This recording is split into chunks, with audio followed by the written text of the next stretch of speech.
فریدہ نے اپنی ایک بیٹی کے لیے جہیز بنا لیا تو اس کے سسرال والے کہنے لگے جہیز کی کوئی ضرورت نہیں ہے۔ فریدہ نے بنا جہیز کے بیٹی کو بیاہ دیا اور وہ جہیز اس نے اپنی چھوٹی بیٹی کو دے دیا۔ بڑی بیٹی کے سسرال والوں کو دعائیں دینے لگی کہ انہوں نے اس پر بہت بڑا احسان کر دیا، لیکن جب بڑی کی ساس کو پتہ چلا تو اس نے وویلا مچا دیا، چھوٹی کے لیے جہیز کہاں سے آ گیا جبکہ بڑی کو کچھ نہیں دیا۔ یوں اسے میکے چھوڑ آئی اور محلے میں فریدہ کو ذلیل کر آئی۔ اگلے دن اس نے چھوٹی بیٹی کا سامان ٹرک میں ڈالا اور بڑی کو ساتھ لے کر۔ کچھ سمجھ نہیں آ رہی بہن، کیا کروں؟ بڑی بیٹی کے لیے جہیز بنایا تھا مگر چھوٹی بیٹی کے سسرال والے بھی شادی کی تاریخ مانگ رہے ہیں۔ پوری زندگی کی جمع پونجی اتنی تھی کہ ایک بیٹی کا جہیز ہی بنا پائی ہوں۔ مہنگائی کا دور ایسا ہے کہ پیٹ کی روٹی پوری کرنا بھی مشکل ہو رہا ہے۔ فریدہ نے فون پر اپنی بہن سے بات کرتے ہوئے اپنی پریشانی بتائی تھی۔ بہن آگے سے تسلی اور دلاسا دینے لگی۔ وہ خود بھی متوسط طبقے سے تعلق رکھتی تھی۔ اتنی کمائی نہیں تھی کہ تسلی دینے کی جگہ بہن کی کچھ مدد کر پاتی۔ فریدہ جیسے ہی فون رکھ کر واپس پلٹی تو پیچھے اس کی بیٹی نجمہ کی نند اور دیور کھڑے ہوئے تھے۔ وہ لوگ نجمہ کی چوڑی اور کپڑوں وغیرہ کا ناپ لینے کے لیے آئے تھے تاکہ بری کی تیاری مکمل کی جا سکے۔ ان کے چہرے کے تاثرات سے فریدہ اندازہ نہیں کر پائی کہ انہوں نے اس کی باتیں سن لی تھیں یا نہیں۔ وہ لوگ نجمہ کو اپنے ساتھ لے کر بازار کی طرف روانہ ہو گئے، جبکہ فریدہ ایک بار پھر اپنی زندگی بھر کی ساتھی سلائی مشین پر جھک گئی اور دھڑا دھڑ کپڑے سلائی کرنے لگی۔ یہ سلائی مشین ہمیشہ سے اس کا سہارا رہی تھی۔ شوہر کے مرنے کے بعد اس نے سلائیاں کر کر کے ہی اپنی دونوں بیٹیوں کو پالا تھا اور اسی کمائی سے نجمہ کے لیے جہیز اکٹھا کیا تھا۔ وہ آج کل نہ صرف اپنی بیٹی کے جہیز کے کپڑے سلائی کر رہی تھی بلکہ محلے والوں کے کپڑے بھی سلائی کر رہی تھی۔ دن رات اسے بس کپڑے سلائی کرنے کا ہی کام تھا۔ تھوڑی دیر بعد فاریہ اس کے پاس آ بیٹھی اور اسے اپنے ہاتھ سے کھانا کھلانے لگی، کیونکہ فریدہ کو تو کھانا کھانے کا بھی ہوش نہیں تھا۔ اماں بس کریں، کتنی محنت کریں گی؟ اللہ مالک ہے، جو ہوگا دیکھا جائے گا۔ شادی کی تاریخ نہ دینے پر زیادہ سے زیادہ یہی بات ہے کہ وہ لوگ رشتہ ختم کر دیں گے نا، کوئی بات نہیں۔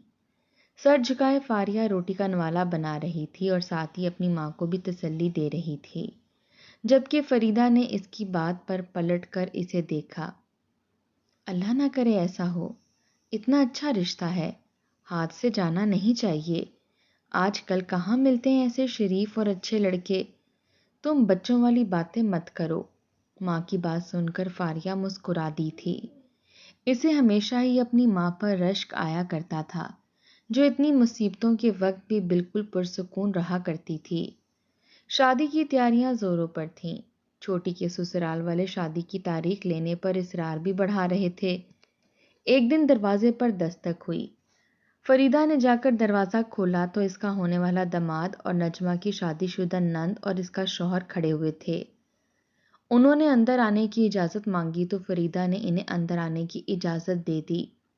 رسمی باتیں کرنے کے بعد جو بات کہی، اس نے فریدہ کے دل کو جیسے ٹھنڈک پہنچا دی۔ اسے اپنے کانوں پر یقین نہیں آ رہا تھا۔ یہ سب اپنا تخیل کا حصہ لگ رہا تھا کہ اس کے سسرال والے اتنی بڑی بات کہہ سکتے ہیں، مگر نجمہ کی نند نے فریدہ کے ہاتھ تھامتے ہوئے کہا، آنٹی جب آپ نے اپنی اتنی اچھی بیٹی ہمیں دے دی ہے تو ہمیں جہیز کی کوئی ضرورت نہیں ہے۔ فریدہ نے کہا، نہیں، میں اپنی بیٹی کو جہیز ضرور دوں گی۔ کیسے خالی ہاتھ اسے گھر سے رخصت کر دوں؟ نند نے پھر پیار سے کہا، نہیں آنٹی، ہمیں جہیز کی کوئی ضرورت نہیں ہے، ہمارے پاس اللہ کا دیا ہوا سب کچھ ہے، بس آپ بے فکر ہو کر شادی کی تیاریاں کریں، خود پر زیادہ بوجھ مت ڈالیں۔ اگر آپ کچھ کرنا ہی چاہتی ہیں تو چند جوڑے کپڑوں کے بنا دے دیں، وہ بھی اپنی آسانی کو مد نظر رکھتے ہوئے، ورنہ ہمیں ایک سوئی بھی نہیں چاہیے۔ ان کی بات سن کر فریدہ نے تشکر سے بھرپور نظر ان پر ڈالی۔ اس کے پاس شکریہ کہنے کے لیے الفاظ نہیں بچے تھے۔ وہ فوراً اٹھی اور ان کی بات پر خاطر مدارت کرنے میں لگ گئی، جبکہ فریدہ کی یہ دیوانگی دیکھ کر نجمہ کی نند مسکرا دی تھی۔ جب سے اس کی چھوٹی بہن اور بھائی نے آ کر بتایا تھا کہ فریدہ نجمہ کی چھوٹی بہن کے جہیز کے حوالے سے اتنی پریشان ہیں، تب سے ہی وہ فریدہ سے بات کرنا چاہتی تھی، مگر شادی کی تیاریوں میں مصروف ہونے کی وجہ سے آنے کی فرصت ہی نہیں مل سکی تھی۔ آج جیسے ہی وقت ملا تو فوراً ہی نجمہ کے پاس آ گئی تھی اور اس کے بوجھ کو ہلکا کر دیا تھا۔ وقت کیسے گزر گیا پتہ ہی نہ چلا۔ فریدہ شادی کی تیاریوں میں مکمل طور پر ہلکان تھی۔ پھر بارات کا دن آ پہنچا۔ بارات دروازے پر کھڑی ہوئی تھی۔ نجمہ اور فاریہ دونوں ہی دلہنیں بن کر بیٹھی ہوئی تھیں۔ یہ لمحات ان کے لیے بہت ہی کٹھن تھے۔ فریدہ کی آنکھوں میں بار بار آنسو آ رہے تھے، مگر اس کے ساتھ یہ بھی سوچ رہی تھی کہ آج یہ وقت آیا تھا اور اس کی دونوں بیٹیاں اپنے اپنے گھروں کی ہونے جا رہی تھیں۔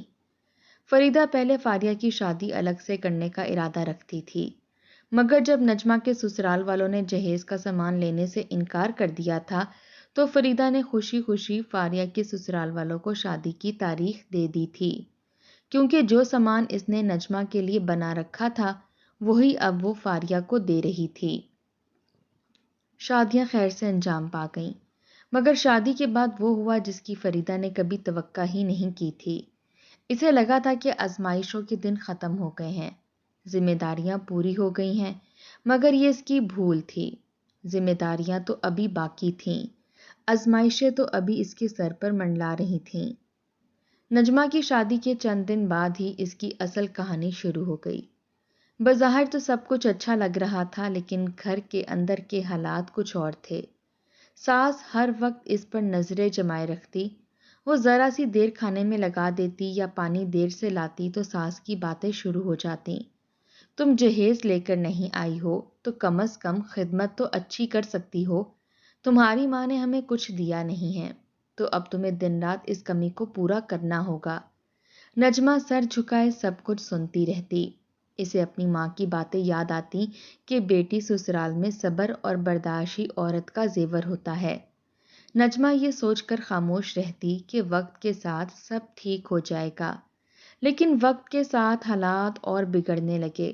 کبھی کھانے میں نمک زیادہ ہونے پر تانے ملتے، کبھی کپڑے دھونے میں دیر ہو جاتی تو ڈانٹ پڑتی، اور ہر ڈانٹ کے پیچھے ایک ہی جملہ چھپا ہوتا: جہیز نہ لانے والی بیٹی ہو۔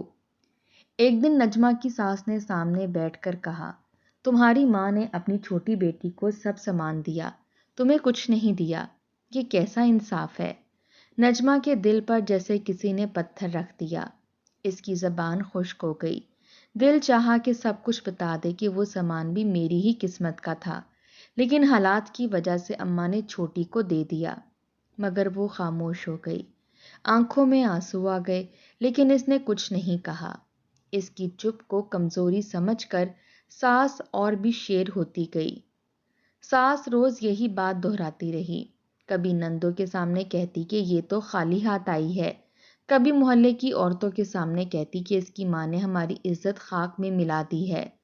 نجمہ کے لیے یہ سب سننا روز کا معمول بن گیا۔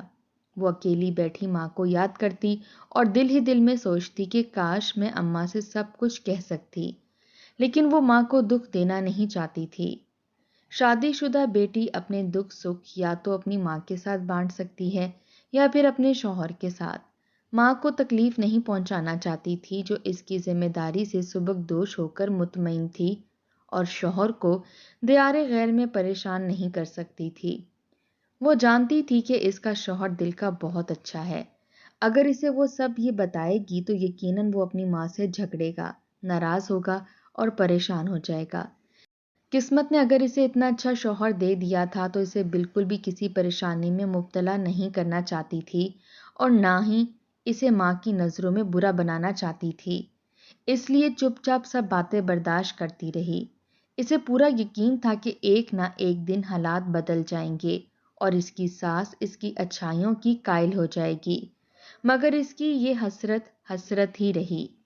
ایک دن معمولی سی بات پر طوفان کھڑا ہو گیا۔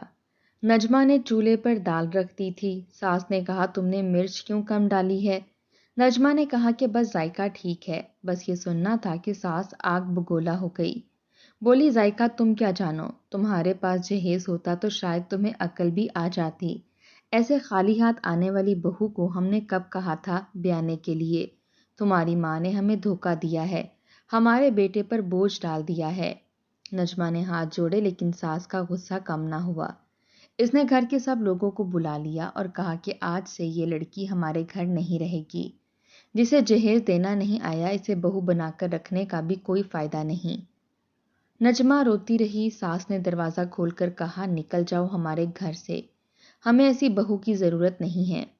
نجمہ کا دل جیسے سینے سے باہر آ گیا، قدم لڑکھڑا گئے، وہ کپ کپاتے ہاتھوں سے دروازہ تھام کر کھڑی رہی، پھر روتے ہوئے چل پڑی۔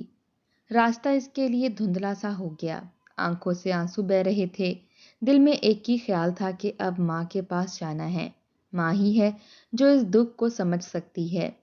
فریدہ اس وقت سلائی مشین پر جھکی ہوئی تھی، دھاگا ٹوٹنے پر سوئی میں ڈالنے کی کوشش کر رہی تھی کہ اچانک دروازے پر دستک ہوئی۔ اس نے سوچا شاید کوئی گاہک آیا ہے، دروازہ کھولا تو سامنے نجمہ کھڑی تھی، چہرہ آنسوؤں سے تر، کپڑے گرد سے اٹے ہوئے، بال بکھرے ہوئے۔ فریدہ کے قدموں تلے سے زمین نکل گئی، بیٹی کو اس حال میں دیکھ کر اسے سینے سے لگا لیا۔ کیا ہوا بیٹی؟ نجمہ کچھ نہ بولی، بس پھوٹ پھوٹ کر رونے لگی۔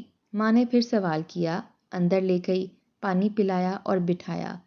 نجمہ نے ہچکیوں کے درمیان اتنا ہی کہا، اماں مجھے انہوں نے گھر سے نکال دیا ہے، جہیز نہ دینے کے ساس مجھے روز تانے دیتی رہتی تھی، میں برداشت کرتی تھی، مگر آج ایک معمولی سی بات کا جواز بنا کر انہوں نے محلے بھر کے سامنے مجھے ذلیل کیا اور پھر گھر کا دروازہ میرے سامنے بند کر دیا۔ اب میں کیا کروں، کہاں جاؤں؟ میرے لیے سسرال میں کوئی جگہ نہیں بچی۔ فریدہ کے دل پر ہتھوڑے برسنے لگے، وہ سوچ بھی نہیں سکتی تھی کہ حالات اتنے بگڑ جائیں گے۔ آنکھوں میں آنسو آ گئے، لیکن بیٹی کے سامنے مضبوط بن کر بیٹھ گئی۔ بیٹی، یہ تیرا گھر ہے، یہ تیرا مائکا ہے، اگر انہوں نے نکال دیا ہے تو فکر مت کر، اللہ بڑا ہے، وہی راستہ نکالے گا۔ میری بچی، بس تو غم نہ کر، انہوں نے مجھے خود جہیز دینے سے منع کیا تھا، اس لیے میں نے وہ جہیز فاریہ کو دیا تھا، مجھے معاف کر دو میری بچی۔ فاریہ کے سسرال والے تو شاید اس پر اتنا ظلم بھی نہ کرتے جتنا تمہارے سسرال والوں نے تم پر کر دیا، مجھ سے غلطی ہو گئی۔ نجمہ ماں کی گود میں سر رکھ کر سسکیاں لیتی رہی، اس کے دل میں اب صرف ایک دکھ تھا کہ کاش وہ بھی بہن کی طرح رخصت ہوتی تو شاید لوگ اسے یوں ذلیل نہ کرتے، لیکن قسمت کے فیصلے انسان کے بس میں نہیں ہوتے۔ رات گئے تک ماں بیٹی یوں ہی بیٹھے رہے۔ فریدہ کے ذہن میں بار بار یہ خیال آتا رہا کہ کیا واقعی ماں ہونا اتنا بڑا کڑا امتحان ہے؟ بیٹیوں کو پال کر بڑا کرنا، انہیں پڑھانا لکھانا، ان کی شادی کرنا، اور پھر بھی سکون نصیب نہ ہونا۔ صبح ہونے تک فریدہ نے فیصلہ کر لیا تھا، اب وہ اپنی بیٹی کو یوں بے سہارا نہیں چھوڑے گی۔ اگر دنیا جہیز مانگتی ہے تو مانگتی رہے، لیکن وہ اپنی بیٹی کو یوں ذلیل نہیں ہونے دے گی۔ صبح سویرے اس نے محلے کے چند مزدوروں کو بلایا اور کہا کہ وہ ٹرک کا انتظام کریں۔ فاریہ کے جہیز کا سارا سامان ایک ایک کر کے ٹرک میں رکھا جانے لگا، پلنگ، صندوق، برتن، پردے، قالین، سب کچھ جیسے برسوں کی محنت تھی جو اب ایک ہی دن میں گھر سے نکل رہا تھا۔ فریدہ کی آنکھیں بار بار نم ہو جاتی تھیں، لیکن وہ اپنی بیٹیوں کے سامنے کمزور نہیں پڑنا چاہتی تھی۔ نجمہ ایک کونے میں بیٹھی سب کچھ دیکھ رہی تھی، اس کے دل میں عجیب سا درد تھا۔ وہ جانتی تھی کہ یہ سب کچھ اس کے لیے ہو رہا ہے، مگر اس کا مطلب یہ بھی تھا کہ اب فاریہ کا سہارا اس سے چھن گیا ہے۔ فاریہ بھی خاموشی سے چیزوں کو اٹھتے دیکھ رہی تھی، دل چاہ رہا تھا کہ ماں کو روک دے، لیکن ماں کی آنکھوں کی نمی نے اسے خاموش کر دیا۔ سامان ٹرک میں لاد دیا گیا، فریدہ نے دونوں بیٹیوں کو اپنے پاس بلایا، کہا بیٹیوں اب ہم تمہارے سسرال جائیں گے، لیکن قدم باہر نکالتے ہی وہ رک گئی۔ محلے کے خالی پلاٹ کی طرف دیکھا، دل میں خیال آیا کہ ان ظالموں کو اب مزید اپنی عزت کا تماشا نہیں دکھانا۔ اس نے مزدوروں سے کہا کہ یہ ٹرک سیدھا اسی خالی پلاٹ میں لے جاؤ۔ سب سامان وہیں اتار دیا گیا، صندوق ایک طرف رکھے گئے، برتن دوسرے کونے میں رکھے گئے، بیچ میں پلنگ ڈال دیے گئے۔ محلے والے حیرت سے یہ سب منظر دیکھنے لگے عورتیں چھتوں سے جھانکنے لگیں، بچے بھاگ بھاگ کر تماشا دیکھنے لگے۔ سب کو تجسس تھا کہ آخر فریدہ نے یہ قدم کیوں اٹھایا ہے، مگر فریدہ نے کسی کو جواب دینا ضروری نہ سمجھا۔ وہ اپنی دونوں بیٹیوں کو لے کر اسی سامان کے اوپر بیٹھ گئی۔ دھوپ تیز تھی لیکن اس کی پرواہ نہیں کی۔ محلے کے ایک شخص نے یہ سب کچھ دیکھ کر نجمہ کے دیور کو اطلاع دے دی۔ اس نے کہا تمہاری ماں نے تمہاری بیوی کو گھر سے نکالا تھا اور آج تمہاری ساس نے پورا جہیز سامان ٹرک پر لاد کر محلے کے خالی پلاٹ میں رکھ دیا ہے۔ وہ دونوں بیٹیوں کو ساتھ لے کر وہاں بیٹھی ہوئی ہے۔ سب محلہ تماشا دیکھ رہا ہے۔ اگر مرد ہو تو اپنی عزت بچاؤ۔ یہ خبر سنتے ہی نجمہ کا دیور تڑپ گیا۔ دل میں غصہ بھی آیا اور دکھ بھی۔ اس نے فوراً فون اٹھایا اور اپنے دیار غیر میں موجود بڑے بھائی کو سب کچھ بتایا۔ کہا کہ یہ تماشا بہت بڑھ گیا ہے، امی کو سمجھاؤ، خود آ کر سب کے سامنے ان سے جواب لو۔ بڑا بھائی بھی سکتے میں آ گیا۔ اس نے فوراً نجمہ کی شادی شدہ نند سے کہا کہ جاؤ اور دیکھو کہ اصل معاملہ کیا ہے۔ کچھ ہی دیر میں شادی شدہ نند اپنے شوہر کے ساتھ وہاں پہنچ گئی۔ اس نے دیکھا کہ فریدہ اپنی دونوں بیٹیوں کو ساتھ بٹھائے سامان کے درمیان بیٹھی ہوئی ہے۔ چہرے پر تھکن اور دکھ کی پرچھائیاں تھیں، جیسے زندگی سے بالکل مایوس ہو چکی ہو۔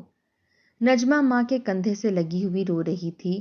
فاریہ خاموش بیٹھی تھی، جیسے سب کچھ اس پر بھی بوجھ بن کر گر گیا ہو۔ نند نے بھاگ کر فریدہ کا ہاتھ تھام لیا۔ کہا آنٹی، یہ آپ نے کیا کر دیا ہے؟ ہم نے تو خود کہا تھا کہ ہمیں جہیز نہیں چاہیے، پھر آپ نے یہ سب کیوں کیا؟ فریدہ کی آنکھوں سے آنسو بہنے لگے۔ اس نے کہا بیٹی، یہ سب میں نے اپنی مجبوری میں کیا۔ تمہارے گھر والوں نے میری بیٹی کو جہیز نہ لانے پر ذلیل کر کے گھر سے نکال دیا۔ آج محلے بھر کے سامنے اسے تماشا بنایا گیا۔ میں نے سوچا کہ اب سچائی سب کے سامنے رکھ دوں۔ یہ لو جہیز کا سارا سامان۔ اگر یہی میری بیٹی کی عزت کی قیمت ہے تو لے جاؤ۔ نند نے روتے ہوئے کہا آنٹی، خدا کے لیے ایسا نہ کہیں، ہمیں واقعی کچھ نہیں چاہیے تھا۔ یہ سب میری ماں کی ضد ہے۔ ہم نے کبھی یہ خواہش نہیں کی کہ آپ ہمیں سامان دیں۔ میرا بھائی بھی اس سب پر راضی نہیں ہے۔ وہ چاہتا ہے کہ نجمہ ہمارے گھر خوشی سے رہے، لیکن امی کے سامنے سب مجبور ہیں۔ محلے والے ایک دوسرے سے سرگوشیاں کرنے لگے۔ کچھ عورتیں کہنے لگیں کہ فریدہ نے سچ کہا ہے، آج کل لوگ جہیز کے بغیر بہو کو اپنانے کے لیے تیار نہیں ہوتے۔ کچھ لوگ کہنے لگے کہ ساس نے واقعی ظلم کیا ہے، نجمہ کی قسمت میں یہ دن بھی آنا تھا۔ فریدہ نے نند کو کہا بیٹی، تمہاری بات اپنی جگہ، لیکن میں نے آج جو فیصلہ کیا ہے وہ واپس نہیں لوں گی۔ یہ سب سامان اب اسی پلاٹ میں رہے گا۔ میں اور میری بیٹیاں بھی یہیں بیٹھیں گی تاکہ سب دیکھ لیں کہ ایک ماں نے اپنی بیٹی کی عزت کے لیے کتنا بڑا قدم اٹھایا ہے۔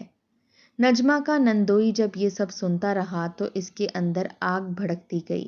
اس نے کہا یا تو امی نجمہ کو اپنے گھر واپس لیں اور عزت سے رکھیں، یا پھر میں خود عدالت کا دروازہ کھٹکھٹاؤں گا اور اپنی بیوی کو طلاق دے دوں گا جو بنا جہیز کے میری زندگی میں شامل ہوئی تھی۔ پلاٹ میں بیٹھے فریدہ کے حوصلے اور بھی بلند ہو گئے۔ محلہ گواہ بن چکا تھا۔ بیٹیوں کی آنکھوں میں آنسو تھے، لیکن ساتھ ہی ایک سکون بھی تھا کہ ان کی ماں نے ان کے لیے سب کے سامنے ڈٹ کر کھڑے ہونے کا فیصلہ کیا ہے۔ شام تک وہیں ہجوم لگا رہا۔ کچھ لوگ سامان کے ارد گرد بیٹھ گئے، کچھ لوگ باتیں کرتے رہے، لیکن فریدہ اپنی جگہ سے نہ ہلی۔ وہ اپنی بیٹیوں کے ساتھ وہیں بیٹھی رہی، دل میں دعا کر رہی تھی کہ اے اللہ اب انصاف کر۔ 2 روز فریدہ نے وہیں اپنی بیٹیوں کے ساتھ بھوکے پیاسے گزار دیے تھے۔ تب تک نجمہ کا شوہر بیرون ملک سے واپس آ چکا تھا۔ اس نے آتے ہی بیوی کو کندھوں سے تھام کر اٹھایا اور گلے سے لگا لیا۔ مجھے معاف کر دو نجمہ، تمہیں مجھ سے کہنا چاہیے تھا جو تم پر بیت رہی تھی۔ میں بھی اپنی ماں کے مزاج کو جانتے ہوئے بھی تم سے غافل ہو گیا، سب میری غلطی ہے۔ اس نے سامان سارا ٹرک میں لوڈ کروایا اور فاریہ کے گھر میں واپس رکھوا دیا۔ پھر نجمہ کے پاؤں پکڑ کر معافی مانگی۔ اس کے بعد فریدہ سے بھی معافی مانگی اور نجمہ کو اپنے ساتھ گھر لے گیا۔ ماں کے سامنے کھڑے ہو کر کہا کہ اگر آج کے بعد آپ نے میری بیوی کے ساتھ کوئی بدسلوکی کی تو میں یہ گھر چھوڑ کر ہمیشہ کے لیے چلا جاؤں گا۔ اس کے ساتھ ساتھ بہنوئی بھی اپنی بہن کو طلاق دے دے گا، اور پھر آپ کیا کریں گی؟ آپ بھول گئی ہیں وہ دن جب ہمارے حالات بھی برے تھے اور ہماری بہن کے سسرال والوں نے جہیز نہ لے کر آپ کا بوجھ ہلکا کر دیا تھا۔ ہماری بہن نے تو نجمہ کی ماں کا بوجھ ہلکا کیا تھا، اس کے ساتھ نیکی کرنے کی کوشش کی تھی، مگر آپ نے اسی نیکی کو میری بیوی کے لیے سزا بنا دیا۔ اب فیصلہ آپ کے ہاتھ میں ہے۔ طلاق شدہ بیٹی گھر میں بٹھانی ہے اور بیٹے سے ہاتھ دھونا ہے تو 100 بار میری بیوی کو برا بھلا کہہ کر گھر سے نکال دیں، لیکن اگر بیٹے کا گھر بسا ہوا چاہیے اور بیٹا بھی آپ کے پاس رہنا چاہتا ہے تو میری بیوی کی عزت کریں۔ بیٹے کی بات سن کر نجمہ کی ماں سوچ میں پڑ گئی، پھر ندامت سے معذرت کرتے ہوئے کہنے لگی کہ وہ آج کے بعد اس کے ساتھ ویسا سلوک بالکل بھی نہیں کرے گی۔ وہ اپنے برے وقت کو قبول کیے بیٹھی تھی، مگر داماد نے بیٹی کو طلاق دینے کی دھمکی دے کر اسے وہ برا وقت یاد دلا دیا تھا۔ اس طرح ایک ماں کے حوصلے نے اپنی بیٹی کو اجڑنے سے بچانے کے ساتھ ساتھ اسے عزت بھی دلوا دی۔ دوستوں، جہیز ایک لعنت ہے اور اسلامی تعلیمات کے خلاف ہے، اس لیے جتنا ہو سکے اس سے بچنے کی کوشش کریں۔